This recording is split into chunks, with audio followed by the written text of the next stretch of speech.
찬양하면서 쌍교회 계신 겁니다.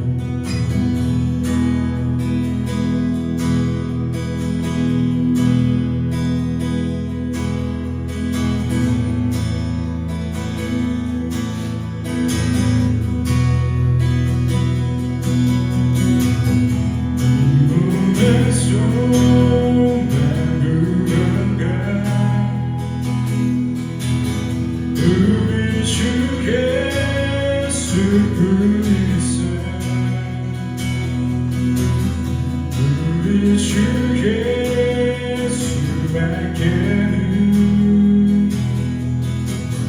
믿음의 주가 없도다.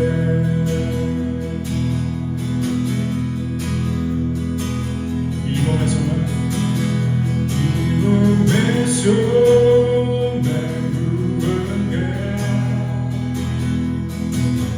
우리 주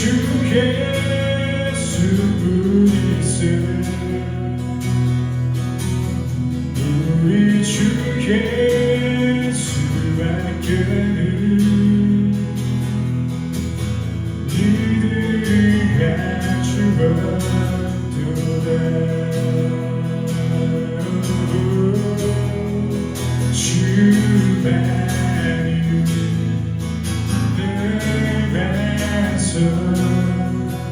약한 자 양극해 그는 주 만유에 주시라.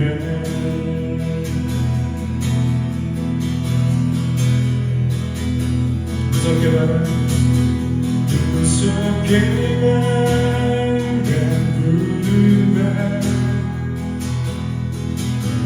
물결이도 귀설할 때 우리 주 크시는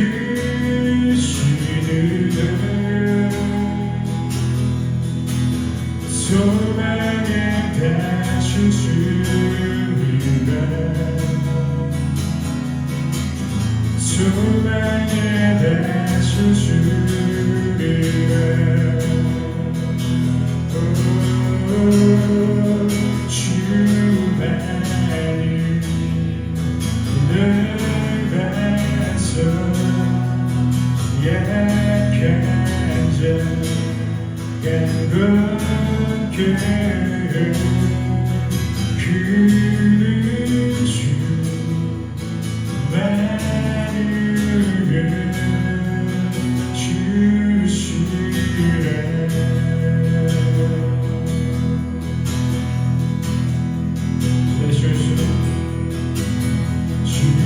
주여 주기라도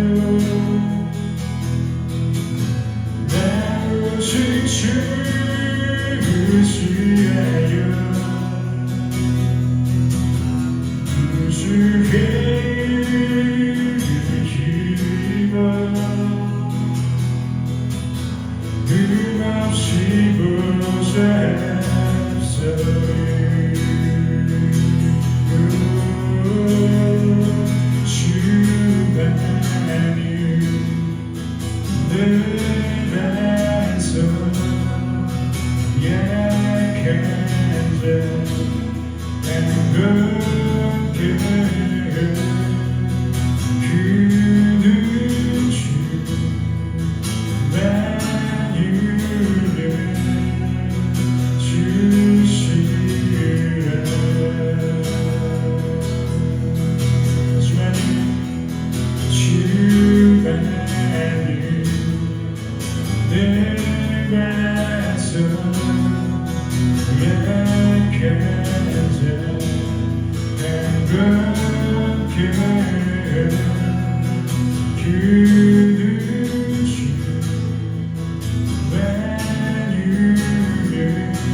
걷는 내 위에 오직 예수님의 보혈로 달려가는 내 위에 오직 예수님의 보혈로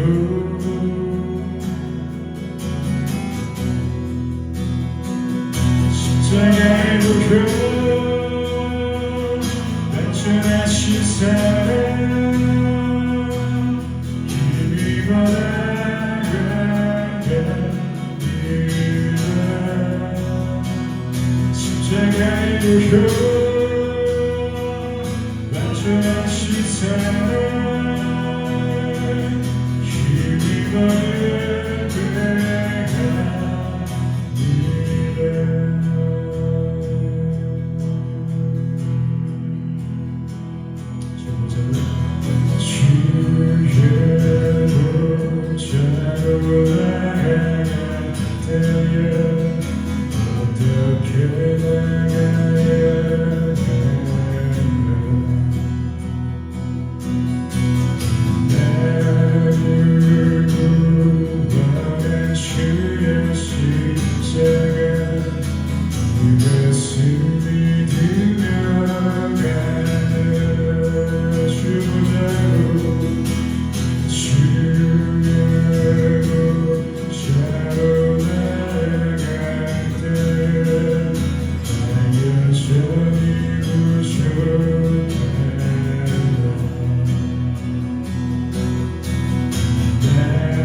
오직 예수님의 보혈로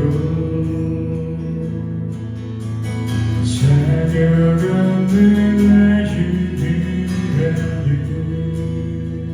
나의 위하여 오직 예수님의 보혈 자유없는 사려가는 나의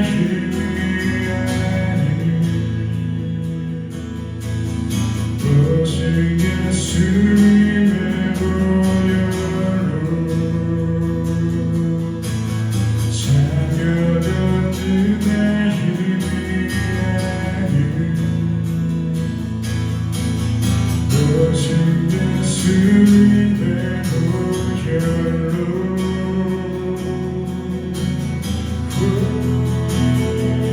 십자가의 보혈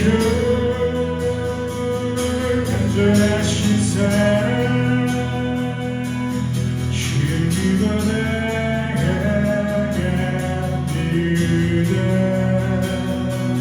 십자가의 보혈 간절하신 사랑 힘입어 나아갑니다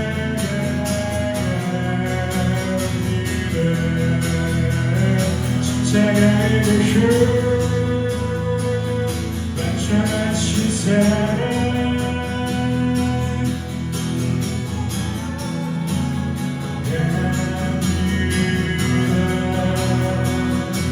십자가의 보혈 간절하신 사랑 힘입어 나아갑니다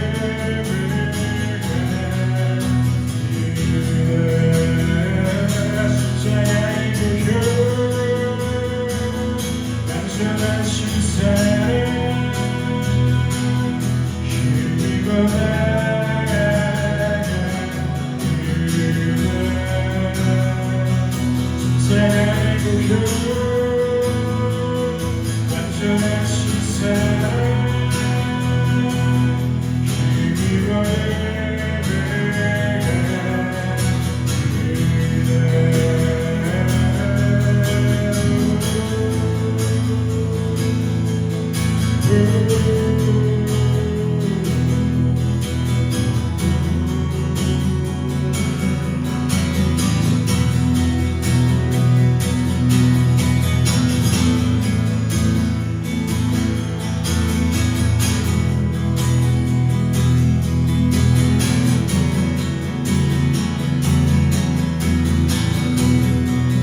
제가 말씀도 기대하고 소망하면서 같이 기도합니다.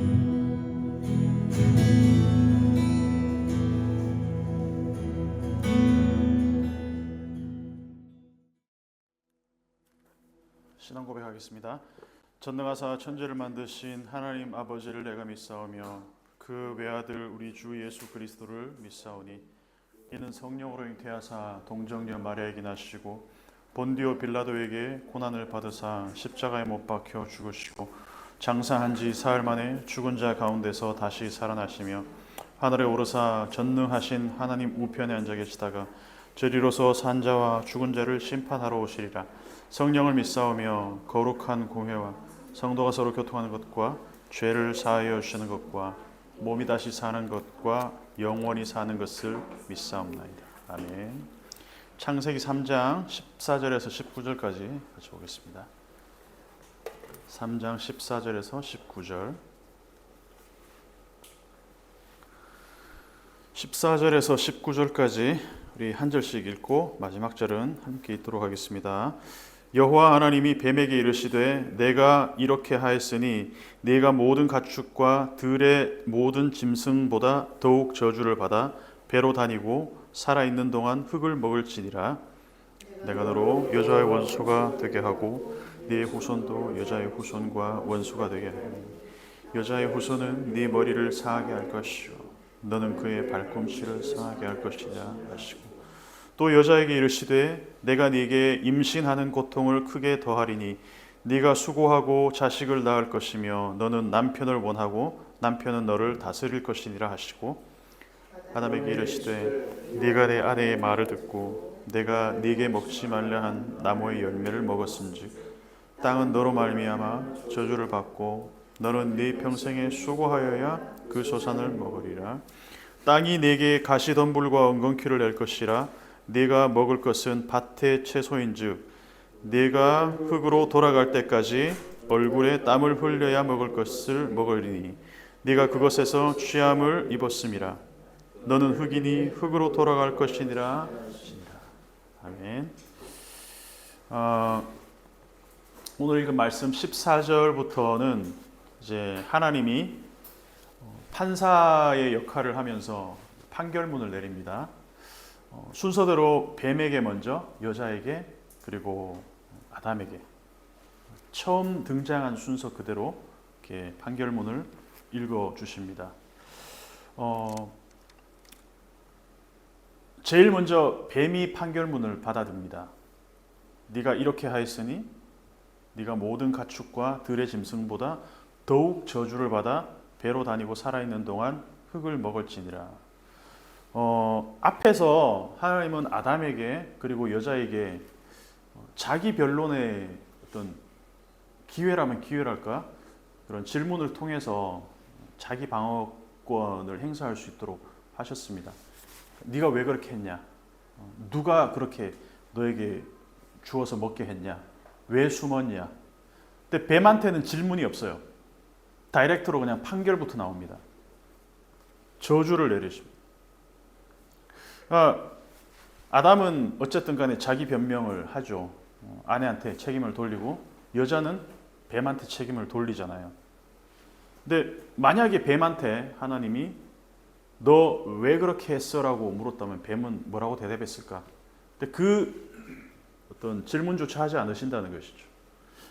아무리 흉악한 죄를 지은 범죄자라도 최소한의 자기 방어권은 헌법에 보장이 되어 있잖아요. 변호사를 선임할 수 있고 흉악범, 연쇄살인범 같은 사람들도 변호사를 선임할 수 있는 권리는 있습니다. 어떻게든지 내가 한 행위에 대한 어떤 변명들을 할 수 있는 기회를 준다는 것이죠.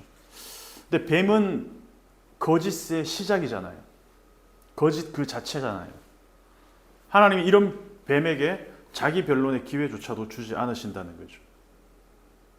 그래서 마귀에게는 어떤 자기 변호, 자기 변명의 어떤 그런 가능성을 원천적으로 하나님이 차단하시면서 바로 다이렉트로 판결로 가십니다. 네가 모든 가축과 들의 모든 짐승보다 더욱 저주를 받아. 여기서 약간은 좀 비교급처럼 우리가 볼 수가 있잖아요. 더욱 저주를 받아. 그러면 다른 모든 가축과 들의 짐승들도 저주를 받았는데 너는 그거보다 더 저주를 받았다, 이런 뜻일까? 그렇게 해석할 필요는 없습니다. 왜냐하면 3장 1절에서 뱀은 여호와 하나님이 지으신 들짐승 중에 가장 강교하다, 이렇게 했습니다. 그때도 다른 짐승들도 강교한데 뱀이 특별히 강교하다는 의미가 아니잖아요. 그러니까 우리 중에 제가 제일 똑똑해, 이 말은 다들 똑똑하지만 제가 그 중에 똑똑하다, 이 말이 아니라 그냥 제가 제일 똑똑하다는 걸 강조하는 거예요. 똑똑하다는 걸 강조하는 그런 표현입니다. 그래서 앞에서 우리가 봤지만 간교하다, 지혜롭다라고 할 때 아룸이라는 말이 쓰였어요. 히브리어 아룸입니다. 네, 지금 저주를 받았다라는 표현은 아루르예요. 아루르. 뭔가 좀 언어적으로 평행이 있어요. 가장 아룸했던 뱀이 급전직하, 완전히 추락해서 가장 아루르, 저주를 받은 그런 상태가 되어버렸다는 겁니다. 그러니까 뱀의 위상이 가장 들짐승 중에 가장 지혜로운 아룸했던 그 뱀이 지금은 하나님의 정면으로 내란을 꾸미고 쿠데타를 일으킨 결과가 뭐였냐? 가장 저주를 받은 존재로 추락을 해버렸다는 것입니다. 이유가 뭡니까? 하나입니다. 하나님의 말씀을 정면으로 도전했다는 것. 보통 범죄를 모의하고 작당하고 기획한 다음에 실행을 하잖아요. 그러면 일반적으로 판결은 누가 가장 큰 중형을 받습니까? 범죄를 기획하고 모의한 사람이 가장 큰 이 처벌을 받습니다. 일반적으로도 그래요. 여기도 마찬가지입니다. 그래서 실행은 여자가 하고 아담이 했지만 가장 먼저 이 범행을 모의하고 주동했던 이 뱀, 말하자면 하나님에 대한 내란을 선동한 주체인 뱀, 쿠데타의 주역인 뱀이 가장 큰 판결을 받습니다. 그래서 가장 먼저 나오기도 합니다. 배로 기어 다니고 흙을 먹는다. 자, 배로 기어 다니게 됐다는 말은 우리가 뭐 추정을 해볼 수는 있습니다. 이전에는 발이 있어가지고 뱀이 다른 방식의 보행을 했을 수도 있겠죠. 근데 확실하지는 않습니다. 근데 그게 만약에 중요한 정보라면 성경에 그렇게 써있겠죠. 뱀은 이전에는 네 발이 있어서 기어 다녔으나 저주를 받아서 이렇게 했겠죠. 근데 굳이 그런 정보를 쓰지 않았다는 것은 그게 중요한 게 아니라는 거예요. 그런 거를 쓰기 위해서 성경이 뱀의 어떤 생물학적 기원을 쓴 어떤 목적이라면 그런 걸 썼겠지만 그게 아니라는 거예요. 중요하지도 않고 그게 뭔지 상관없다는 거예요. 추측은 해볼 수 있겠지만 이거는 죄의 기원에 대한 이야기지 뱀, 파충류, 뱀의 어떤 그런 생물학적 기원에 대한 얘기가 아니라는 것입니다. 그래서 우리가 이런 정보에 대해서 불친절하다고 해서 굳이 우리가 막 이렇게 추측해 볼 수는 없고 추측은 해볼 수 있겠지만 그걸 우리가 확정할 필요는 없다는 것입니다. 마찬가지로 흙을 먹는다는 표현도 뱀의 주식이 흙을 먹지는 않잖아요. 설치류라든가 다른 어떤 작은 짐승들을 먹겠지만 그래서 이것도 굳이 어떤 뱀의 식생활에 대해서 정보를 주려는 것이라고 우리가 해석할 필요는 없습니다. 파충류의 식생활은 어떻다? 창세기 3장은 그렇게 한가한 이야기를 하고 있지 않습니다. 그래서 사람에게 가장 치욕스럽고 굴욕적인 어떤 그런 표현을 할 때 보통 너 무릎 꿇어 바닥에서 기어다니면서 막 바닥에 있는 거 주워 먹어 만약에 누구한테 이렇게 시킨다 그러면 그 얼마나 인간의 존엄성이 떨어지는 겁니까? 추락하는 거죠. 시편 72편 9절을 보면 광야에 사는 자는 그 앞에 굽히며 그의 원수들은 티끌을 핥을 것이며 그래서 아파르라고 나온 이 티끌이 같은 말입니다. 오늘 나온 말이랑. 그래서 이 티끌은 원래는 창세기 2장 7절에서는 처음 하나님을 지으실 때 쓰인 재료였습니다.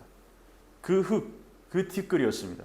근데 이 하나님의 형상으로 지음받은 인간이 만들어진 그 재료가 이 아파르였는데 지금은 뱀에게 형벌의 재료가 되고 있다는 거죠.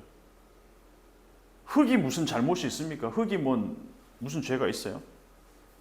다이너마이트도 터널 뚫을 때는 굉장히 좋은 거예요. 근데 사람을 죽일 때는 굉장히 악한 재료로 쓰이기도 된다는 것이죠. 흙 자체의 문제가 아니라 흙을 먹을 때는 이것이 뱀에겐 저주가 되었다는 것입니다. 처음에 하나님이 이 흙으로 사람을 만드실 때는 그 존귀한 재료의 존귀한 창조의 재료가 될 수도 있었던 그 흙이, 그리고 나서 이제 15절에서 우리가 너무나 잘 아는 소위 그 원시복음이라고 하죠. 15절을 한번 읽어보겠습니다. 시작. 내가 너로 여자와 원수가 되게 하고 네 후손도 여자의 후손과 원수가 되게 하리니 여자의 후손은 네 머리를 상하게 할 것이요 너는 그의 발꿈치를 상하게 할 것이니라 하시고. 우리 패션 오브 크라이스트 보시면 멜 깁슨 감독한 그 영화 보면 이거를 굉장히 직관적으로 잘 보여줬어요. 그러니까 영화 초반에 보면 이렇게 뱀이 이렇게 사단이 그러니까 마귀가 뱀의 형상으로 이렇게 나오잖아요. 그러니까 뱀은 예수님 발을 무는 장면이 있는지 기억이 안 나는데 예수님이 뱀의 머리를 이렇게 밟아버리잖아요. 그러니까 그 직관적으로 영화에서 잘 표현했습니다. 그러니까 15절만 딱 읽어보면, 그러니까 우리가 원시복음이라고 하는 이유는 원시적인 복음이다가 아니라 최초의 복음이라는 거예요. 그래서 이 15절은 뱀에게는 저주인 동시에 우리들에게는 은혜가 되는 약간 동전의 양면과 같은 선언이죠. 너는 여자와 그러니까 역시 너는 뱀이잖아요. 뱀과 여자는 원수가 될 텐데 너의 후손과 여자의 후손이, 그러니까 적대적인 관계가 계속 이어질 것이다. 공생할 수 없는 관계다. 마귀의 후손 그리고 여자의 후손은 절대로 공생할 수 없다. 그리고 서로가 서로를 공격하는데 여자의 후손은 너의 머리를 공격하고 너는 그의 발꿈치를 상하게 할 것이다. 뱀의 후손이 누굴까? 여자의 후손이 누굴까? 뱀의 후손은 파충류고 여자의 후손은 사람이고, 이게 이런 말이 아니겠죠. 뱀의 후손도 사람이고 여자의 후손도 사람입니다. 그리고 우리가 거시적인 측면에서 볼 때 뱀의 후손과 여자의 후손은 이렇게 생각해 볼 수 있는 거죠. 우리가 몇 주 전에 요한복음 8장에서 자기 자신들을 아브라함의 자손이라고 하는 사람들한테 예수님이 뭐라고 얘기합니까? 너희 아비는 마귀다 이렇게 얘기하잖아요. 그러니까 스스로 아브라함의 자손이 될 수도 있는 사람들의 예수님이 너희는 마귀의 자손이다 얘기합니다. 베드로는 예수님을 열심히 따랐잖아요. 그런데 예수님이 어떤 자신이 고난받고 죽으실 것에 대한 순환에 대한 그리고 십자가 죽음에 대한 예언을 하실 때 베드로가 뭐라고 얘기합니까? 정면으로 항의를 합니다. 주여 그리 마옵소서 이 일이 결코 죽게 미치지 않게. 그러니까 예수님이 뭐라고 얘기하십니까? 사탄아 내 뒤로 물러가라. 그러니까 그 순간만큼은 그러니까 베드로는 여자의 후손보다는 뱀의 후손의 어떤 그런 선택적인 상황에 놓여 있었다라는 것이죠. 거시적인 측면에서 얘기했습니다. 그리고 궁극적으로는 이 여자의 후손은 우리가 다 아는 것처럼 예수님을 가리킵니다. 성경에서 모든 톨레도트 신구약 통틀어서 모든 족보에서는 누가 누구를 낳고라고 할 때 항상 남자가 남자를 낳고 이렇게 나옵니다. 그죠? 아브라함이 이삭을 낳고지 사라가 이삭을 낳고 이렇게 안 나와요. 라헬이 이렇게 야곱을 이렇게 나오지 않습니다. 라헬이 야곱을 낳을 수가 없구나. 둘이가 부부니까. 그런데 누가 누구를 낳고라는 이 사이클, 남자가 남자를 낳고 사이클이 딱 한 군데에만 있어요. 예수님만 마리아에게서 예수님이 낳으신. 그러니까 여자의 후손이라는 것은 유일하게 그 아담적 본성을 따라서 태어나지 않은 남자의 씨를 통해 생물학적인 씨뿐만 아니라 순수하게 하나님을 통해서만 낳음을 받은 존재인 여자의 후손 예수 그리스도를 얘기하는 것이죠. 그래서 이 궁극적인 여자의 후손이 예수님, 그 예수님이 뱀의 머리를 가격하게 될 것인데 그 과정 가운데서 발꿈치 정도는 찰과상을 입을 수 있다. 그러나 궁극적으로 뱀의 머리를 밟음으로 치명상은 여자의 후손이 뱀의 후손에게 입히게 될 것이다. 찰과상은 데미지가 별로 크지 않아요. 예수님은 물론 죽임을 당합니다. 그러나 그 죽임이 완전히 죽임을 당하는 최종적인 죽음이 아니라 3일 만에 다시 생명에 의해서 그 죽음이 죽음을 당합니다. 그러니까 생명이 죽음을 삼켜버립니다. 이게 치명상 정도라는 것이죠. 그러나 마귀는 영원히 박살날 것이다라는 것입니다. 궁극적으로 남자의 씨가 필요 없이 잉태된 여자의 후손. 그래서 이걸 우리가 원시복음이라고 얘기를 하는 것입니다. 그래서 이미 창세기 3장에서 하나님은 마귀에 대해서는 저주를 선포하지만 그 판결을 하면 동시에 마귀의 길을 따르지 않는 그 여자의 후손, 궁극적인 그 예수 그리스도를 통해서 뭘 열어놓으셨다? 은혜의 길을 열어놓으셨다. 그러니까 저주의 선포 그 가운데서 은혜의 길을 열어놓으셨다. 물론 뱀에게는 아닙니다. 그 다음에 여자에 대한 판결문입니다. 16절 같이 한번 읽어보겠습니다. 16절 시작. 또 여자에게 이르시되 내가 네게 임신하는 고통을 크게 더하리니 네가 수고하고 자식을 낳을 것이며 너는 남편을 원하고 남편은 너를 다스릴 것이니라 하시고. 자, 원문의 의미는 너의 수고가 그리고 너의 임신이 크고 클 거야. 히브리어는 부사를 쓰지 않고 똑같은 말을 두 번 쓴다 그랬죠. 네 임신의 고통이 매우 클 거야. 그리고 너가 고통 가운데 자녀를 출산할 거야. 그다음에 또 너의 욕망, 갈망이 너의 남편을 향하고 너의 남편은 너를 다스릴 거야. 말하자면 아이를 갖는 순간부터 출산할 때까지 수고와 고통이 매우 클 거라는 것이죠. 그러니까 이게 여자의 행동에 대한 판결이란 말은 원래는 아이를 갖고 출산하는 게 고통스럽지 않은 존재로 창조가 되었다는 거겠죠. 그렇게 추측해 볼 수 있겠죠. 그래서 우리가 겪는 임신과 출산의 이 고통은 물론 어떤 육체적인 고통도 있지만 아이를 갖고 키워가는 그 모든 과정에서의 그 고통이겠죠. 그게 기본값이 아니라는 거예요.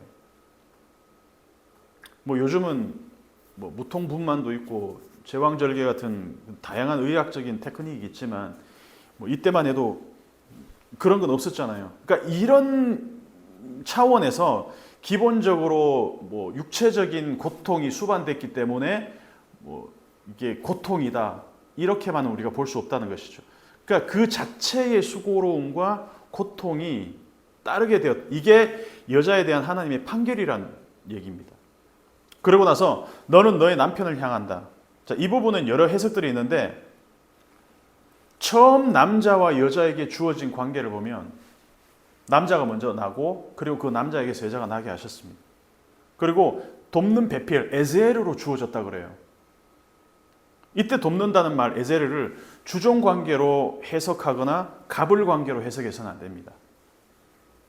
한쪽이 없으면 한쪽은 완전해지지 못하는 관계를 의미하는 것이죠.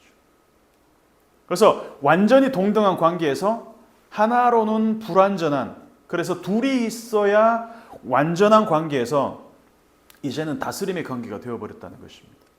미국 같은 나라도 여성의 이 인권, 뭐 발언권이 생긴 지가 불과 얼마 되지 않았어요. 뭐 이번에 미 대선 보시면 알겠지만 뭐 그 이유 때문은 아니었겠지만 어쨌든 여성이 대통령이 된다는 것도 아직까지는 미국에서는 좀 쉽지 않은 일인 것 같아요. 어쨌든 근데 그럼에도 불구하고 신약 이후로 교회 공동체만큼은 끊임없이 여성의 인권에 대한 그리고 남편과 아내에 있어서의 이 관계만큼은 굉장히 급진적인 입장을 견지해 왔습니다. 바울 서시만 봐도 그렇겠죠. 자, 남자에 대한 판결문으로 한번 가보겠습니다. 아담에 대한 판결문에서 하나님이 가장 먼저 하신 말씀이 뭐냐 하면 한번 읽어볼게요. 17절 한번 읽어보겠습니다. 시작.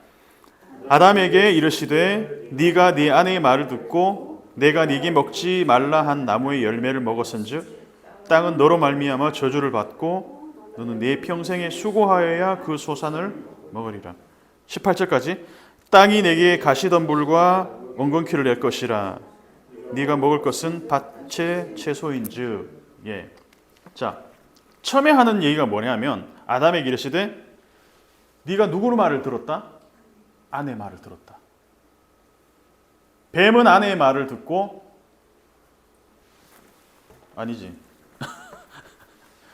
남자는 아내의 말을 들었고 뱀은 여자는 뱀의 말을 들었어요. 갑자기 그 과정 가운데 누구도 하나님의 말씀을 떠올리지 않았어요. 뱀의 여자에게 얘기할 때 애매하게 대답했어요. 하나님은 그렇게 말씀하시지 않았어 라고 중간에서 컷하지 않았습니다.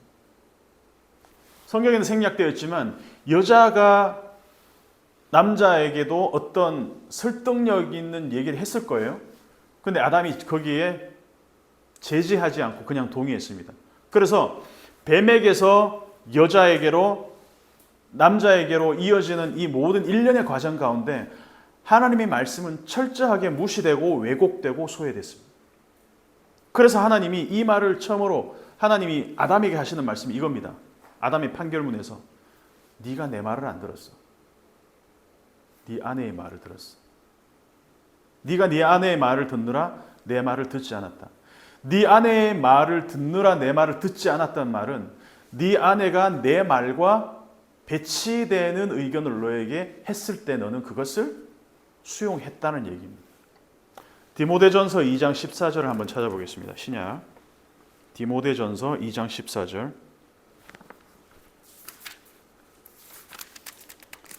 신약 성경 338페이지 2장 13절 14절부터 13절 14절 읽어보겠습니다. 시작. 이는 아담이 먼저 지음을 받고 하와가 그 후며 아담이 속은 것이 아니고 여자가 속아 죄에 빠졌음이라. 아멘. 그러니까 디모데전서는 바울이 디모데에게 목회 전반에 걸친 가이드를 주려고 쓴 편지인데 디모데전서 전체에 여자, 아내라는 표현이 거의 10번 가까이 나옵니다.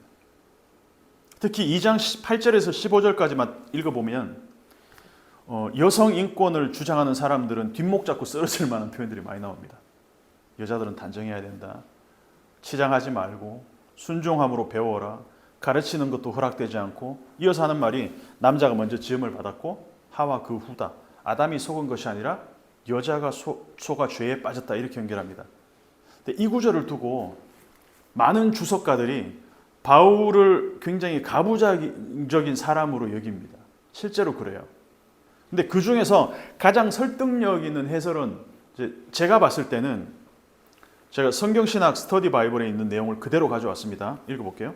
하나님은 남자와 여자에 대해서 다른 기대가 있었다는 것이죠. 즉 남자와 여자를 창조하실 때 그들에게 부여하신 차이와 조화를 이루도록 기대하신다. 이런 의미라는 것입니다. 제한테는 이게 좀 설득력이 다가왔어요.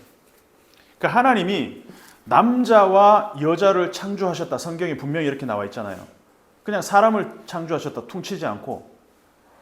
그러니까 남자나 여자나 같은 인간이라는 공통점이 있지만 분명한 역할과 차이가 다르게 존재한다는 얘기입니다. 이건 하나님도 마찬가지입니다. 하나님은 성부 하나님, 성자 하나님, 성령 하나님. 완전히 하나이신 하나님이 세위, 그래서 삼위일체, 본질은 하나이시지만 하나님의 그 역할과 어떤 존재론적으로 하나님을 이렇게 나눕니다. 그죠? 그래서 이 각각의 역할이 조화롭게 어우러져서 세상을 창조하시기도 하고 세상을 구원하시기도 하고, 그래서 창조와 구원에 있어서 하나님은 한 분이시지만 모든 일에 하나로 조화롭게 협력해서 일을 이루신다. 이걸 신학적인 용어로는 경륜적 삼위일체라고 얘기합니다. 그래서 창세기 1장 26절을 봐도 하나님이 스스로를 복수로 표현하십니다. 우리 형상을 따라 우리 모양대로 우리가 사람을 만들고 이렇게 얘기합니다. 우리가 하나님을 성부, 성자, 성령 순서로 부르잖아요. 성령, 성부, 성령, 성자, 성부 하나님 이렇게 부르지는 않습니다. 이거를 1등부터 3등까지 5등에서 10등해지는 순서대로 순서를 매기는 것이 아니라는 것이죠. 어떤 능력치가 하나님은 만렙이고 뭐 성자는 조금 거기 못 미치고 성령은 조금 딸리고 이런 순서도 아니라는 것이죠. 단지 경륜적 순서이고 존재론적 순서일 뿐입니다. 우리가 등본을 떼면은 거기에 제일 위에 아이 이름부터 나오지 않고 아빠 이름부터 세대주부터 나오잖아요. 엄마 이름 나오고 아이 이름 나오고 이게 어떤 우등에서 열등의 순서가 아니라는 것이죠. 그래서 성부 하나님은 성자 하나님 예수님께서 성부 하나님께 자기의 의견을 말씀하시면서도 아버지의 뜻을 완전히 순종하십니다. 완전한 사랑의 관계에서 조화와 일치를 완전하게 이루신다는 것이죠. 그래서 이 존재론적 순서상 아담이 먼저 지음을 받고 하와가 그 후라고 바울이 말하는 것이지 주종 관계나 지배와 피지배의 관계를 말하고 있는 게 아니라는 것입니다. 근데 그런 차원에서 바울은 아담이 먼저 지음을 받았기 때문에 대표성을 갖고 있잖아요. 그래서 그 차원에서 선악과 사건의 책임을 져야 한다는 말을 하고 있는 것이죠. 창세기 3장에서 사건이 터졌을 때 여자가 먼저 속았음에도 불구하고 하나님이 이 책임을 누구한테 먼저 묻습니까? 아담한테 묻는다는 것이죠. 이 존재론적 순서, 등장 순서가 아닌. 자, 남자에게 내려진 판결문에서 남자를 하나님이 저주하시지 않고 앞에서 여자를 저주하지도 않습니다. 저주는 누가 받냐? 뱀이 받습니다. 그리고 또 누가 받냐? 땅이 받습니다. 그래서 이걸 구조로 보면 앞뒤로 뱀과 땅이 저주를 받아요. 그리고 가운데 여자와 남자는 수고와 고통이라는 그 묶음으로 연결됩니다. 똑같은 단어가 쓰이고 있습니다. 앞뒤로 뱀과 땅이 저주를 받고 그 가운데는 이게 쌓여 있어요. 저주 가운데 남자와 여자가 그 저주 안에 보호되고 있어요. 저주로부터 보호되고 있다는 것이죠. 남자가 평생 수고하여야 소산을 먹을 것이고 여자는 수고로의 아이를 잉태하고 낳을 것이다 라는 말로 묶여져 있습니다. 자, 이 판결문을 한번 정리해 보겠습니다. 이 모든 판결문을 종합해 보면 모든 창조가 조화롭게 각자의 역할을 하고 그것들이 서로를 아름답게 피워내는 원래 하나님이 디자인하신 창조 세계가 있어요. 근데 뱀이 선동을 해서 뱀에 의해서 놀아나서 그 조화가 다 깨져 버렸어요. 하나님과 사람 간의 조화, 사람과 사람 간의 조화, 사람과 피조 세계와의 조화, 이 모든 조화가 서로를 굉장히 긍정적으로 협력하고 조화롭게 블렌딩이 되어서 창조 세계가 만들어졌는데 뱀의 거짓말 때문에 모든 조화가 다 깨져 버렸다는 거예요. 땅이 저주를 받았다 그랬잖아요. 땅이 저주를 받아서 이제는 더 이상 땅의 소산물을 원하는 대로 내가 마음껏 누릴 수가 없어요. 아담이. 이전에는 어땠습니까? 동산에 펼쳐진 나무의 모든 나무의 열매를 하나님이 뭐 하라고 그러셨어요? 먹고 또 먹어라. 악할하고 또 악할해라. 그런데 단절이 조화가 깨어지면서 하나가 깨어지니까 모든 관계가 다 깨져버렸어요. 줄줄이 다 끊어져 버렸습니다. 이제는 땅이 저주를 받아서 더 이상 땅의 소산물을 마음껏 먹을 수가 없게 되었다는 것입니다. 그래서 하나님의 말씀을 어긴 다음에는 하나님과의 관계가 조화가 깨어졌죠. 그리고 하나님과의 단절이 사람과 사람 사이의 조화가 끊어지고 그리고 사람과 사람의 재료가 된 이 땅과의 조화도 끊어져 버렸다는 것입니다. 그래서 남녀가 서로 돕는 관계, 서로를 부끄럽게 여기지 않는 관계가 이 돕는 배필의 관계가 조화가 끊어지고 나니까 연쇄적으로 사람과 사람의 관계가 급속도로 단절되고 그래서 다음 장으로 넘어가면 형제끼리 서로를 죽이는 사건까지 이어난다는 것이죠. 극단적인 단절이 이어지고 있다는 관계가 깨어져 버린다는 것이죠.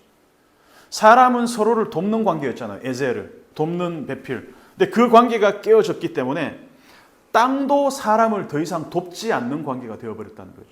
사람이 그 관계를 만들어버렸다는 것입니다.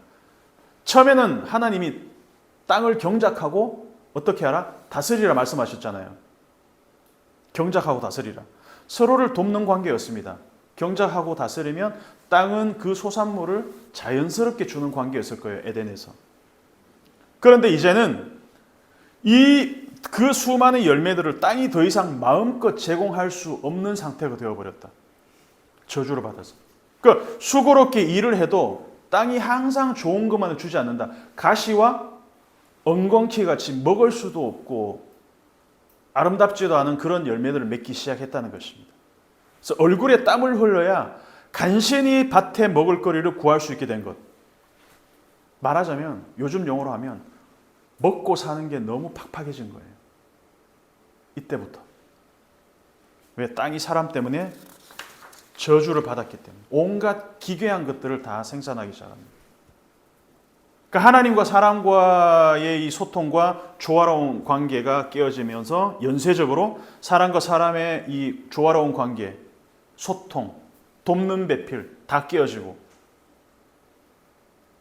그리고 나서 땅과의 조화가 깨어지고 나니까 이제는 사람 때문에 땅이 아프고 기후가 변하고, 이 기후가 변하면서 우리나라에서 여름이 1년에 한 절반쯤 돼버렸고 가을은 사라졌고 빙하가 녹고 점점 땅과 사람과의 이 조화가 너무너무 극단적인 대립으로 가게 되었다는 것이죠. 모든 조화가 다 파괴되었다는 것입니다. 원래 땅도 아담이고 아담도 아담이잖아요. 땅이 곧 아담이었습니다.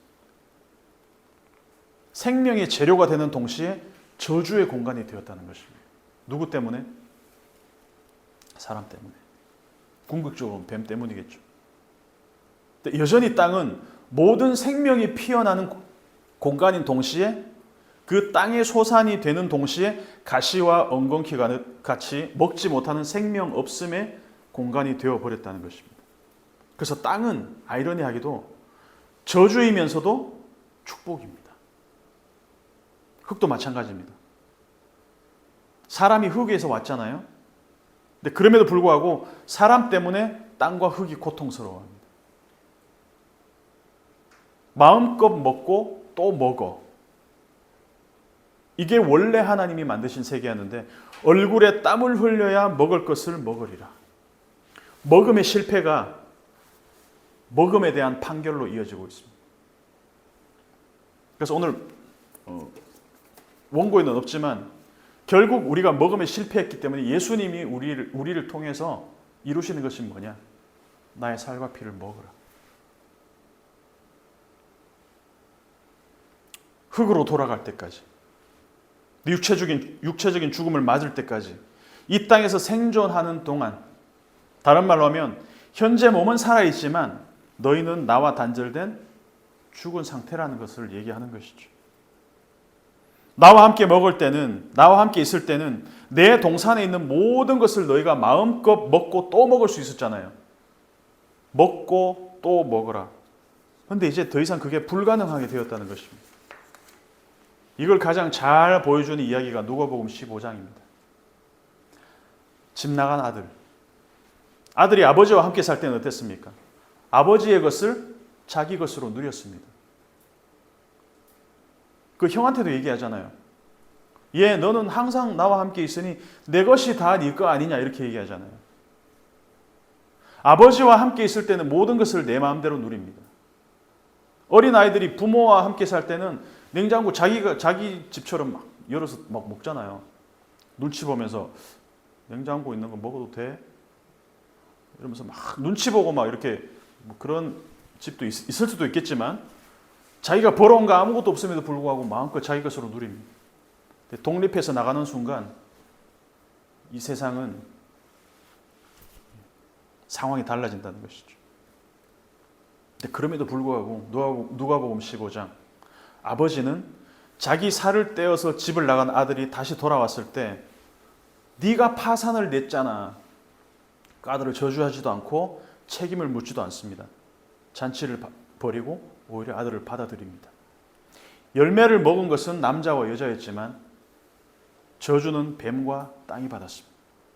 그리고 여자의 후손이 뱀의 후손의 머리를 상해할 것이라는 그 복음이 들려집니다.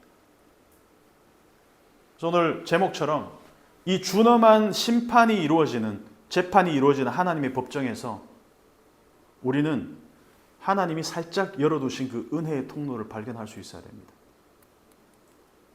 그 저주의 판결 가운데서도 하나님이 은혜의 씨앗을 숨겨두고 있다는 것입니다. 우리 함께 말씀을 기억하면서 같이 좀 기도했으면 좋겠습니다. 창세기 3장에서 하나님의 말씀을 어긴 대가가 너무 참혹해졌습니다. 그럼에도 불구하고 하나님은 이 판결문을 읽으시면서 저주를 선포하는 그 무시무시한 재판정에서 반드시 죽으리라고 하나님이 말씀하셨음에도 불구하고 하나님은 은혜의 통로를 활짝 열어놓으셨습니다. 살짝 열어놓았지만 그 은혜의 통로를 우리가 활짝 열고 들어오기를 원하십니다. 그래서 우리 스스로가 하나님과 인간의 조화를 깨뜨리고 사람과 사람의 그 돕는 관계를 다 단절시켜버렸고 경쟁 관계로 만들어버렸고 서로가 열등의식과 두려움 가운데서 서로가 서로를 적대하고 심지어 죽이기까지 하는 관계로 발전이 되었고, 그리고 이 땅과의 조화, 이 피조 세계와의 조화도 우리가 다 깨뜨려 버렸습니다. 그럼에도 불구하고 하나님께서 이 모든 세상을 다시 회복시킬 것이라는 복음을 우리에게 들려주십니다. 우리가 다 엉망으로 만들어 버렸지만 하나님이 그것을 다 정리하시고 새롭게 하실 것이라는 복음을 우리에게 희미하게 들려줍니다. 이것이 지금 우리의 귀에 선명하게 들리기를 소원합니다. 그래서 우리 스스로가 하나님과 끊어버리고 사람과 사람을 단절시켜버리고 그리고 이 세상의 모든 피조 세계와 단절시켜버린 그 세계를 하나님 다시 조화롭게 하실 것이라는 그 기대와 그 소망을, 그 믿음을 통해서 우리가 다시 한번 힘을 얻는 오늘이 되었으면 좋겠습니다. 함께 기도하겠습니다. 존귀하신 하나님 아버지, 우리가 스스로 끊어버리고 스스로 발로 차버린 그 하나님의 창조 세계, 하나님의 그 세계를 스스로 다시 회복시키기 위해서 하나님 자신의 아들을 우리 가운데 보내주셨습니다.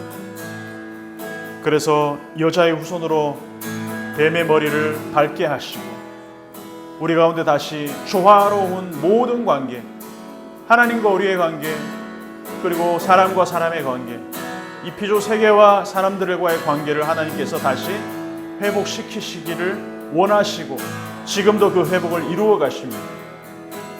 하나님, 먹고 사는 것은 지금뿐만 아니라 태초의 인간에게도 너무나 힘들고 수고롭고 고통스러운 일이었습니다. 하나님, 앞으로도 먹고 사는 일이 너무 힘들어질 겁니다. 그럼에도 불구하고 우리가 소망을 갖는 것은 우리의 현실이 먹고 사는 것이 너무 힘들지만 그러나 우리는 여자의 후손으로 오신 그 한 분, 두 번째 아담으로 오셔서 하나님 다시 한번 모든 끊어지고 단절된 세계를 다시 화합시키고 통일시키고 다시 그 벽을 허물고 휘장을 찢으시고 하나님과 우리를 다시 연결시키신 그 예수를 바라볼 수 있기 때문에 하나님, 이 복음은 우리에게 은혜가 되는 것입니다.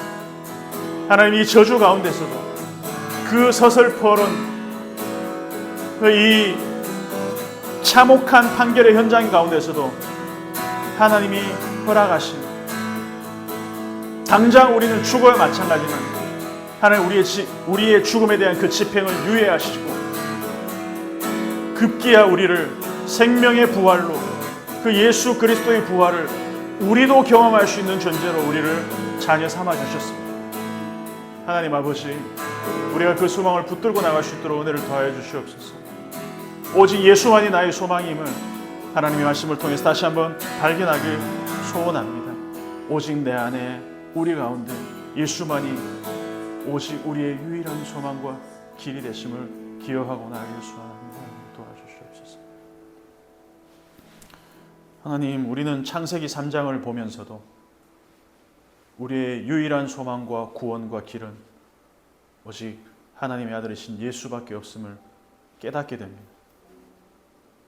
예수 외에는 구원도 없고 길도 없고 우리가 죽음으로부터 벗어날 수 있는 방법도 없다는 것을, 그 여자의 후손으로 오셔서 뱀의 머리를 깨부수고 죽음을 정복하시고 모든 어그러지고 단절되고 깨어진, 조화가 깨어진 세계를 하나님과 우리를 이어주시고 사람과 사람을 연결시켜 주시고 피조세계와 우리를 연결시켜 주시는 그 회복과 통일되게 하시고 담을 허무시고 하나 되게 하시는 예수 그리스도만 우리가 바라볼 수 있도록 우리의 눈을 들어 주를 바라보게 해 주시옵소서.